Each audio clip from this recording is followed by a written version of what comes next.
የእንግሊዝ ፕሪሚየር ሊግ ተጠባቂ ጨዋታዎች በዚህ ሳምንት መደረግ ይጀምራሉ። ጨዋታዎቹ ከዛሬ ጀምሮ መደረግ ሲጀምሩ ዛሬ ልክ ምሽት 5 ሰዓት ላይ ማን ዩናይትድ ሶስተኛ ደረጃ ላይ የሚገኘው ማንቸስተር ዩናይትድ ከሜዳ ውጪ ተጉዞ በርንማውዝን ይገጥማል። ማንቸስተር ዩናይትድ ባለፉት 5 ጨዋታዎች አንዱን ብቻ ነው የተሸነፈው። 3 ጨዋታዎችን አሸንፎ በአንዱ ደግሞ አቻ ወጥቷል። በርንማውዝ ባለፉት 5 ጨዋታዎች ምንም አይነት ሽንፈት አላስተናገደም። ነገር ግን ማሸነፍ የቻለው ግን አንዱን ብቻ ነው። የቀሩትን 4 ጨዋታዎች አቻ ነው የወጣው። ሁለቱ ክለቦች ባደረጓቸው ያለፉት የእርስ በርስ ግንኙነታቸው ከ5 ጨዋታዎች ማን ዩናይትድ 1 ጊዜ በርንማውዝም 1 ጊዜ አሸንፏል። የቀሩትን 3 ጨዋታዎች በአቻ ውጤት አጠናቀዋል ማለት ነው። ጨዋታው ልክ 5 ሰዓት ሲል ይጀምራል። የማን ዩናይትድ ግምታዊ አሰላለፍ በረኛ ላይ ላሜንስ፣ ተከላካይ ላይ ሉክ ሾው፣ ማጓየር፣ ዮሮና ዳሎት እንዲሁም መሃል ላይ ሜኑና ካዝሜሮ፣ 10 ቁጥር ላይ ደግሞ ብሩኖ ፈርናንዴዝ ይሆናል። የማጥቃት አማራጮቹ በኩኒያ ሙቦሙና በዲያሎ። ይሄ ማን ዩናይትድ ይዞት ይገባዋል ተብሎ የሚጠበቀው ግምታዊ አሰላለፍ። የዛሬውን ጨዋታ ማን ያሸንፋል? ማንቸስተር ዩናይትድ ጨዋታውን ማሸነፍ ከቻለ ነጥቡን ወደ 57 ከፍ አድርጎ ከሲቲ ጋር ያለውን የነጥብ ልዩነት ወደ 4 ማጥበብ ይችላል። በርንማውዝ የዛሬውን ጨዋታ የሚያሸንፍ ከሆነ ደረጃውን ወደ 8ኛ ማሳደግ ይችላል። ማን ያሸንፋል? ምሽት 5 ሰዓት ሲል የሚታወቅ ይሆናል ማለት ነው። ጨዋታዎቹ ነገም ቀጥለው ሲደረጉ 9 ሰዓት ተኩል ላይ ብራይተን ሆቭ አልቢዮን ከሊቨርፑል ጋር ይጫወታል። በሳምንቱ አጋማሽ ጋላታሳራይን እንዳልነበር አድርጎ ያሸነፈው ሊቨርፑል በፕሪሚየር ሊጉ ቶፕ 4 ለመግባት ይህንን ጨዋታ ማሸነፍ የግድ ይለዋል። ሊቨርፑል ካለፉት 5 ጨዋታዎች ውስጥ 2ቱን አሸንፎ በ2ቱ ተሸንፎ በአንዱ አቻ ወጥቷል። ብራይተን ባለፉት 5 ጨዋታዎች 3ቱን አሸንፎ በ2ቱ ተሸንፏል። ሊቨርፑል እና ብራይተን ባደረጓቸው ያለፉት የእርስ በርስ ግንኙነት ብራይተን አንዱን ብቻ ነው ማሸነፍ የቻለው። የቀሩትን 4ቱን ጨዋታዎች ሊቨርፑል ማሸነፍ ችሏል። ሊቨርፑል ይህ ጨዋታ ለሱ በጣም ወሳኝ ነው።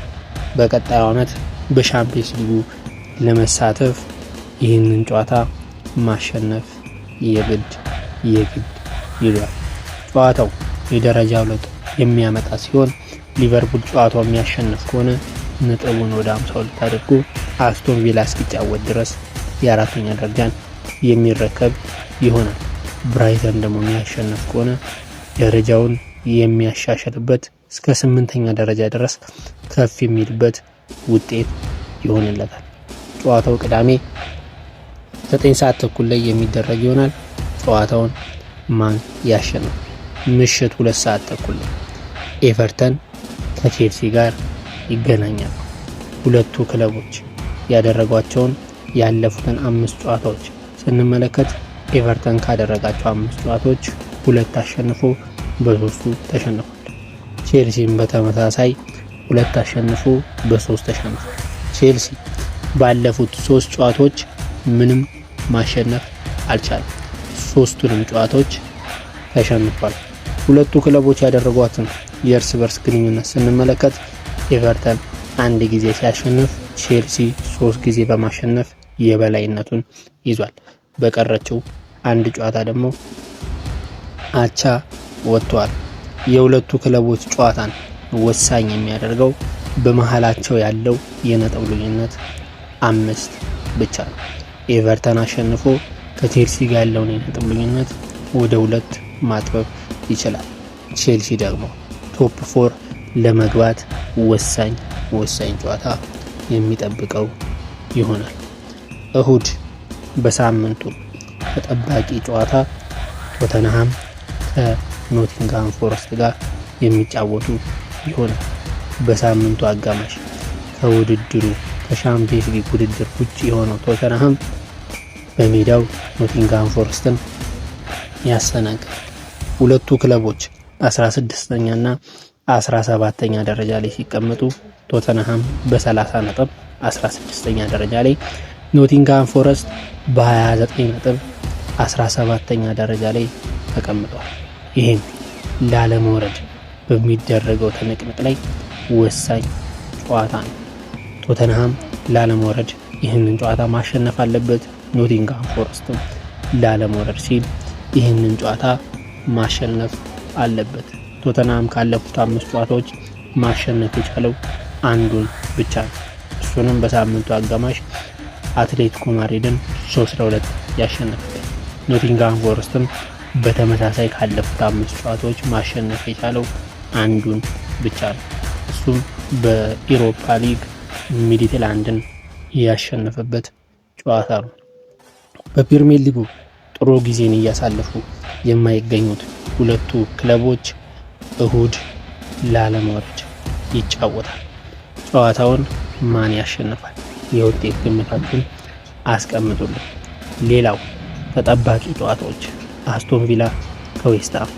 አስቶን ቪላ ቶፕ 4 ለመግባት፣ ዌስትሃም ደግሞ ላለመውረድ የሚያደርጉት ጨዋታ ነው።